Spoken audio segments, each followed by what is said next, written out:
Hello, walking and fitness students.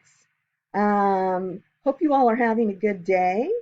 And what this video is all about is helping you get through the second part of your nutrition activity. At this point, everyone should have completed their 3-day nutrient analysis on Cronometer. And so we're ready for part two of the activity where you actually make some sense out of your results. And I will be showing you some of the cool information that you actually have access to with this particular platform. So I would recommend uh, go ahead and access the submission form for this activity. And if you have a copy of your Cronometer results, pull those out. Because if you have those two with you right now, it is very possible for you to complete the nutrition activity as you watch this video. So I guess we could all kind of be doing this together in a remote sense. So feel free to pause the video if you need to and grab that stuff so you can make the best use of your time and complete it while we're going through it. So I'm going to be flipping between a couple of screens, between your submission form and the Cronometer results. And I'm going to go ahead and show you the submission form looks something like this. And the first thing you'll need to do is actually paste a copy of your Cronometer results. How I think the easiest way to do that will be, snap a picture of it. And I think, hopefully everybody did that already. But just snap a picture of it and then paste that photo right into this spot. And that's going to allow me to see that you did have results, that you did that portion of the activity. That part is worth 15 of the total 30 points. And then we have 14 questions, if I've numbered these correctly. I was shooting for 15, but there are 14. And we're going to be going through these 14 questions, and it won't take too long. So hang in there with this. I said these 14 questions are worth 15 points, which means I'll probably just give you a point. So here we go. We're going to go back to Cronometer. And just as a reminder, if any of you had trouble accessing results, at the end of each day, you did need to mark your day complete. And this is how you do it. You go up to these three dots, so all 3 days, do make sure that you marked them complete. Because now when we click on the Trends tab, and when you guys click on the Trends tab, it's probably going to show up on this page, on the charts page. Just click on over to Nutrition Report. So select 7 days here, including today, and then be sure and select completed days. Okay, and so that's what I've got right here. Here are my results for those 3 days, those 3 completed days over the last week. And let's go ahead and start making some sense out of this. So the first 2 questions are asking about your calorie consumption. How many calories did you consume? Well, and the second question is how many calories did you burn? And that's pretty easy to find right up here. On average, now this is your average for 3 days. On average, I was consuming 1,719 calories. So that's my answer for the first question. And on average, I was burning 2,046. Okay, so those are your first 2 responses. Now, the third question, I'm going to explain to you how to determine this if you aren't able to. It says, if you continue to eat in this way, will you be in the process of gaining, losing, or maintaining your weight? So I am burning more calories than I'm consuming. So in theory, if I did this every day, I would be in the process of losing weight. What also can help you is to look at this part where it says balance. It's showing a negative number for me, negative 327. So I'm 327 calories short on average per day is what this is showing up as. So my answer would be losing weight. If you're consuming more calories than you burned, if you were doing that every day, you would actually be in the process of gaining weight. I don't know if any of you have ended up with the exact same numbers here. It's very, very unlikely that you did, but if you happen to, that would indicate weight maintenance. Okay, so that's your first three questions. So let's go on over here to question 4. Are you consuming enough fiber?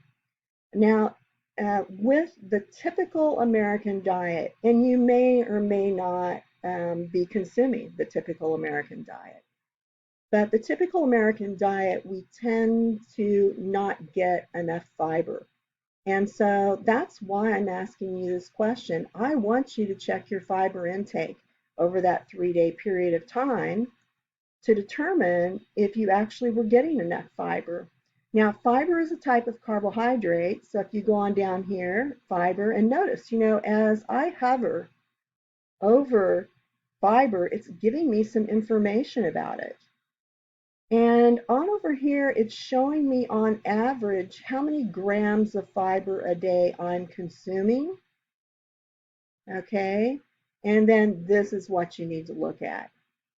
It says that I am consuming 161%. So I'm way over. 100% is what you're shooting for, 100% or more.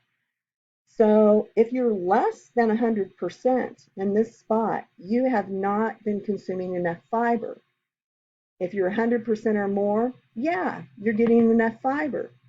So with this question, it's just a simple yes or no. Now, with question number 5, are you consuming too much total fat? Here's another question that's related to just taking a look. Are you consuming, enough or too much? Now, the typical American diet, we do tend to consume too much fat. And here's total fat, this top one right here. And if I look on over, it's telling me on average that I was consuming 46.6 grams of fat, and that on average I was consuming 58% of what the recommendation is. So my fat was below that 100%. And actually that's something that we want to be shooting for, keeping our fat at 100% or less, because there is that tendency to consume too much fat. So if I look on over here again, question 5, are you consuming too much total fat? It's just yes or no. My response would be no.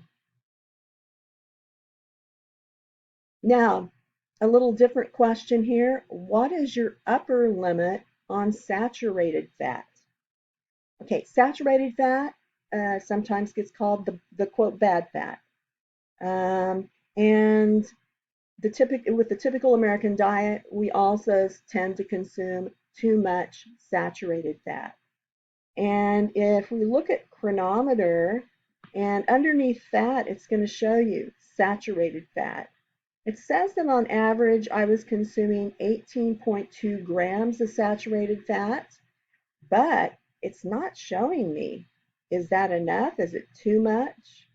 So I'm going to teach you a little trick here. We only want about 10% or less of our caloric intake to be in the area of fat. So follow me closely here.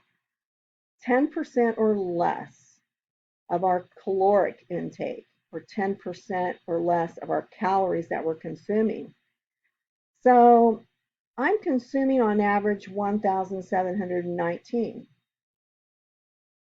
So the question now is, what is 10% of 1,719? Okay, so hopefully you all are thinking 10% of 1,719 is 171.9.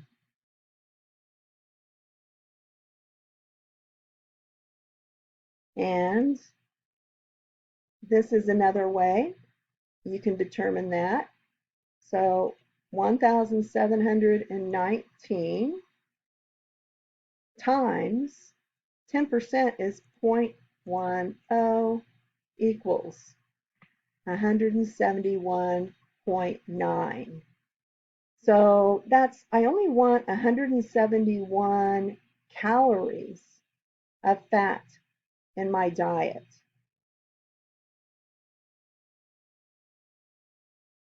So if you haven't done that already, calculate that. And what I would like you to do is with question number 7, write in the number of calories that you've calculated. Now there's going to be a second part to this, so follow closely.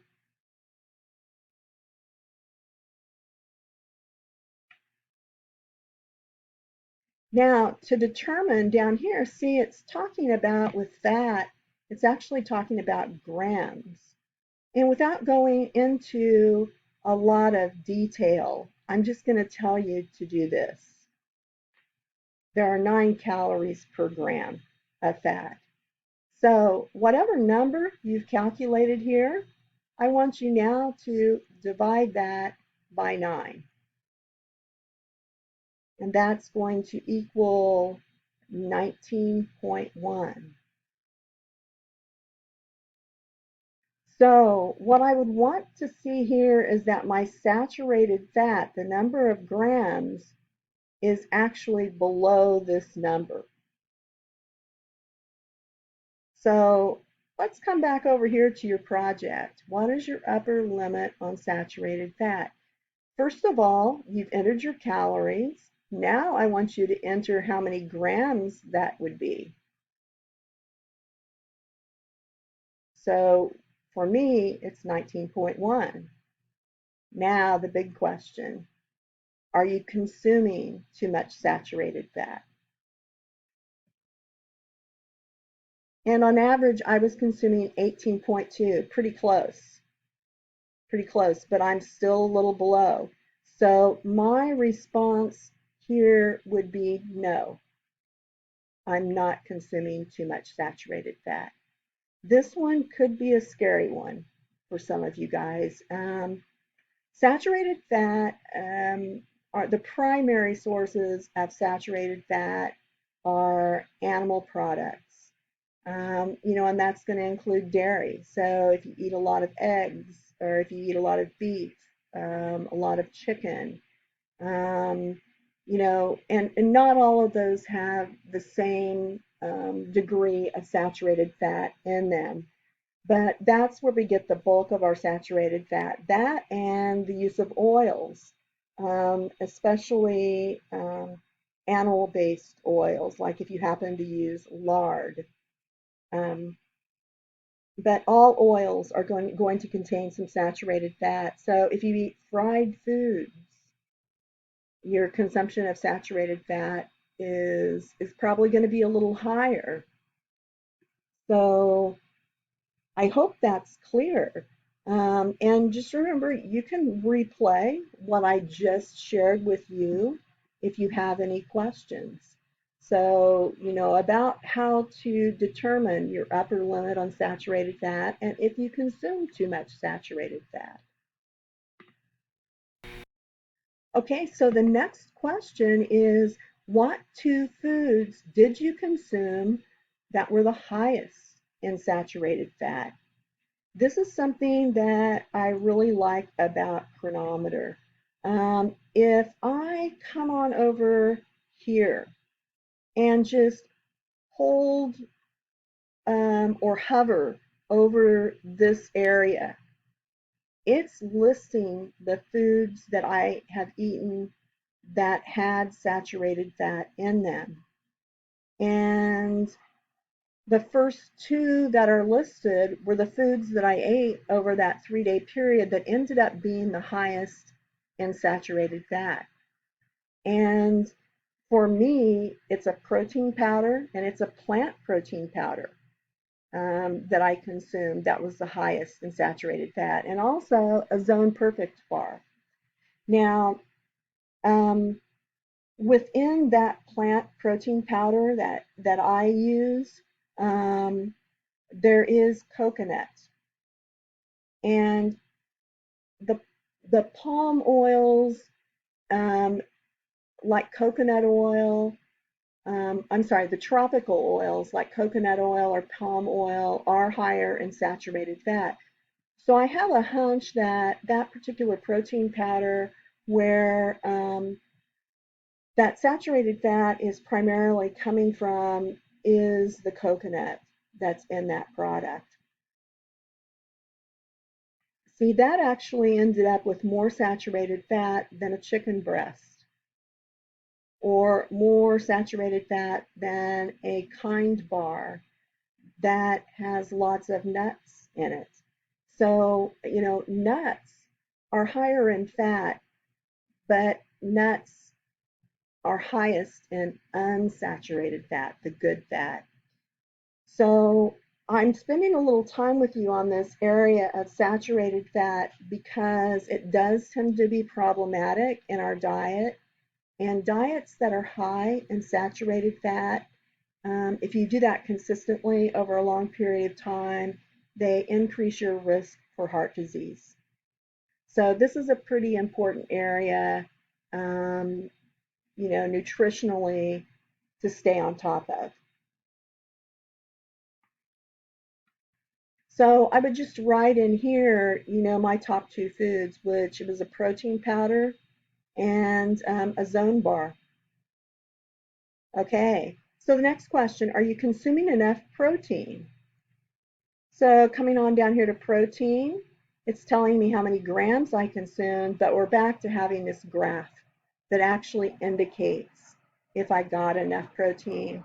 And, I want it to say 100%. And what I'm ending up with is 84%. So, I want it to be 100% or more. And so, no, my response to that would be no, I'm not getting enough protein. And by the way, most Americans consume enough protein with the foods and the beverages that they consume. I'm kind of in that category that's really more so a minority, and that's one of the reasons why I actually do a protein powder, because I simply don't get enough protein. I'm fairly close to being vegetarian. I eat some chicken, but I may only eat chicken once or twice a week, and I may have 2 or 3 eggs a week. I'm just not much of a meat eater. I do not eat beef at all. Haven't in like 30 years. So I really need the help with my protein. Protein powders in general are not recommended. Most of us don't need them.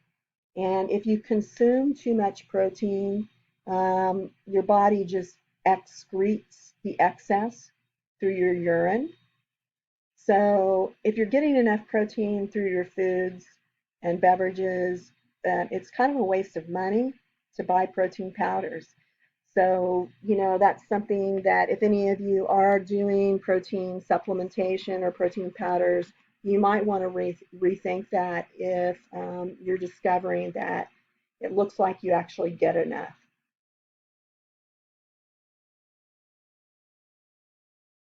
So this next question is asking, did you consume enough of all the essential amino acids?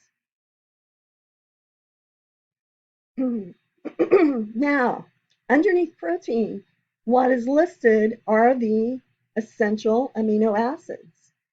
And they're called essential amino acids because the body will not produce them on its own. And we have to make sure that we're getting enough of these through the foods and beverages that we eat or drink. And as you can see with mine, no, I'm not getting enough of the essential amino acids.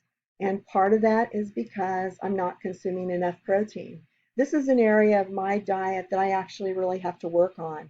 Most people don't have to work on this area, but this is a harder area for me, or an area that I really need to keep track of. So, if on your report, if you are not at 100% on any of these, what you would be responding is no. Did you consume enough of all the essential amino acids? If anything's below 100%, no, you weren't consuming enough.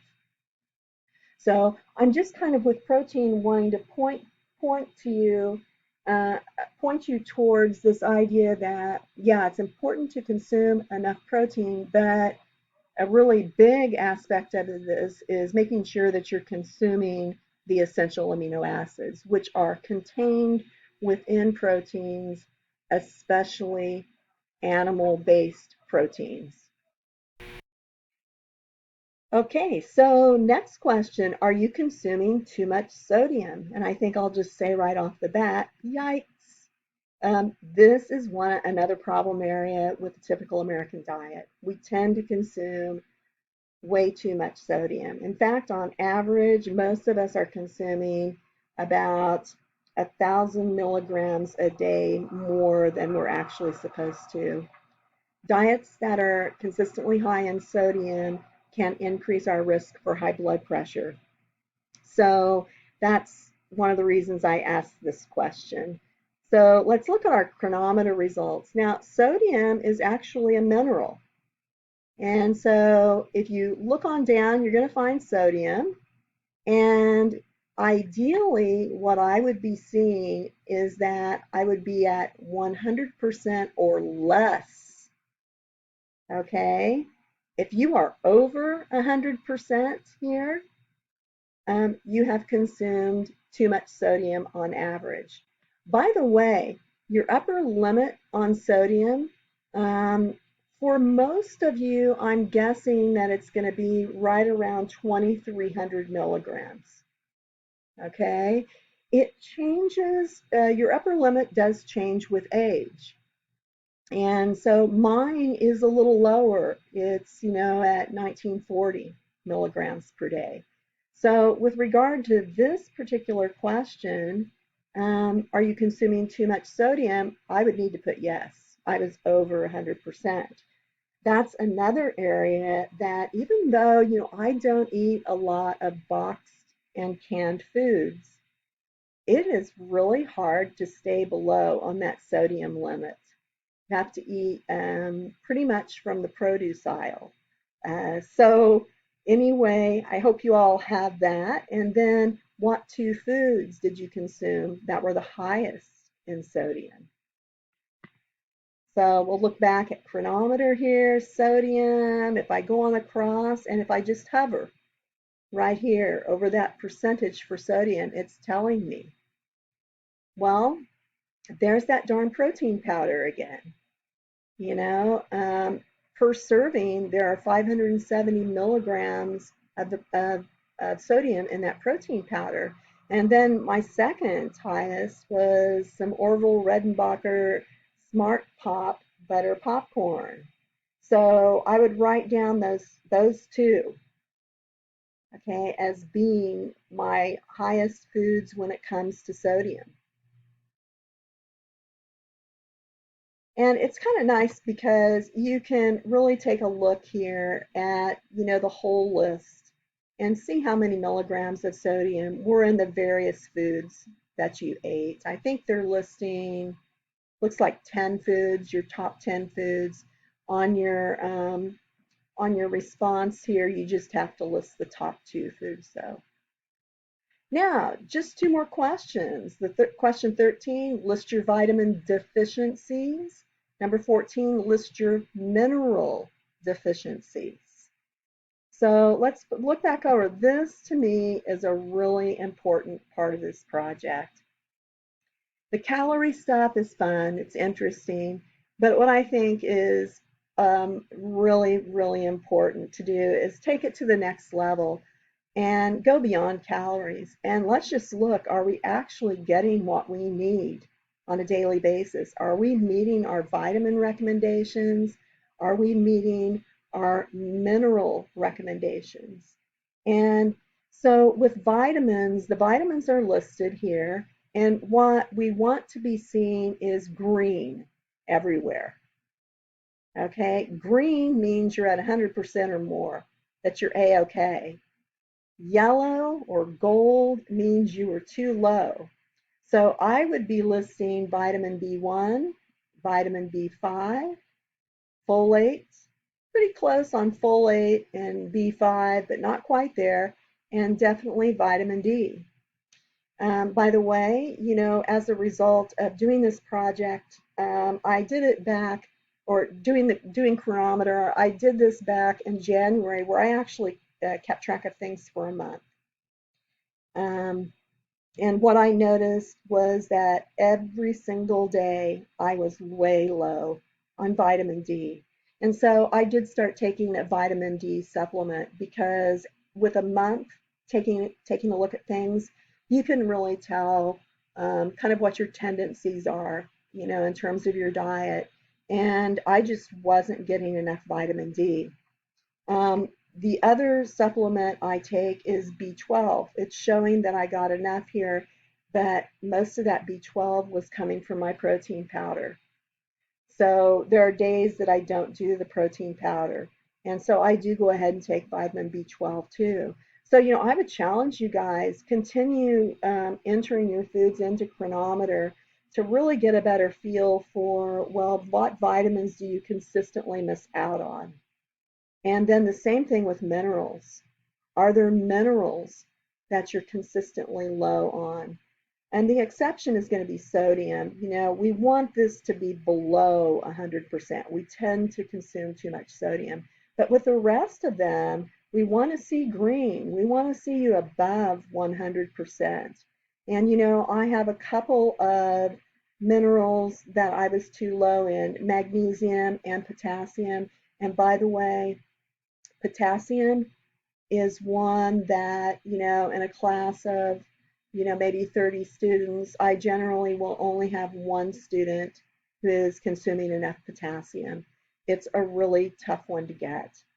So, and again, if you hover, it's going to show you what foods were